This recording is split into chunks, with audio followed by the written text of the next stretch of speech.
Bonjour et vous-même? Ça va très bien, c'est moi que vous avez eu au téléphone hier.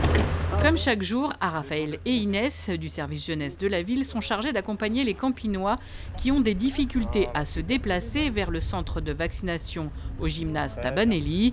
Comme Daniel, 83 ans, ils sont plusieurs dizaines à bénéficier de ce service mis en place par la ville, un service indispensable. Parce que je ne peux pas me déplacer toute seule. Maintenant, j'ai peur. Je suis tombée 2 fois du bus. Non, mais ils ne sont pas tellement doux, les chauffeurs. Ils s'arrêtent à 60 cm du trottoir. Ça, c'est terrible. Voilà. C'est bon, vous êtes bien installés? Ça va. Bon bah super, direction Tabanelli pour aller se faire vacciner madame. En quelques minutes, Daniel arrive au gymnase Tabanelli. Il est possible de se faire vacciner à Champigny depuis le 7 janvier.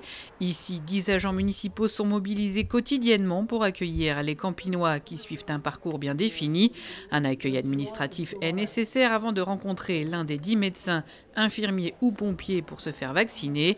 Les anges gardiens du jour de Daniel l'accompagnent dans toutes ses démarches. En fait, étant donné que nous, les centres en ce moment, ils sont fermés, on nous a demandé de contribuer un petit peu à aider notre prochain. Et donc, aider nos seniors fait partie des missions que j'aime effectuer. Il y a le suivi complet. On les récupère chez eux, on les accompagne jusqu'ici dans le centre. Ensuite, on les aide à faire le checking, entre guillemets. Et puis après, on les accompagne sur les box. Ils se font vacciner. On a 15 minutes d'attente. Et puis après, pareil, on fait le chemin inverse, on les ramène chez eux. Après une courte attente, Daniel est appelé par un médecin qui pose les questions d'usage avant l'injection. Avez-vous été vacciné ou eu de la fièvre dans les 2 dernières semaines? Non. Non. On y va? On y va. Et voilà. Ça a été? Pas de souci. Je vais vous donner votre certificat de vaccination et on va vérifier ensemble que vous avez bien le rendez-vous pour la 2e injection. Le 10 mai. Ah bah, vous êtes formidable. Tout s'est bien passé. Daniel doit tout de même attendre 15 minutes pour être sûr que tout va bien avant de rentrer chez elle.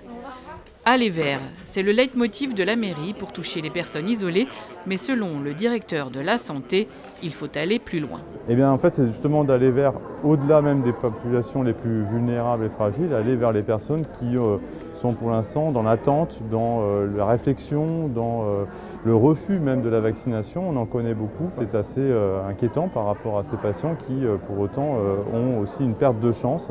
Et malheureusement, certains tombent malades, voire on a quelques tristes cas de personnes qui sont décédées, effectivement, faute de n'avoir été vaccinées. Et pas forcément faute de vaccin, mais faute et par le refus de la vaccination. Donc c'est vraiment important effectivement de faire passer le message que dès qu'on peut, il faut mieux se faire vacciner au plus vite. Depuis le début de la campagne, le 7 janvier, plus de 10 000 injections ont été effectuées, mais les capacités du centre de vaccination sont bien en deçà de ce qu'elles pourraient être. Aujourd'hui, la seule difficulté rencontrée est l'approvisionnement en doses de vaccins. Merci beaucoup, j'ai rien senti. Ah, tu es sauvé. On pouvait recommencer.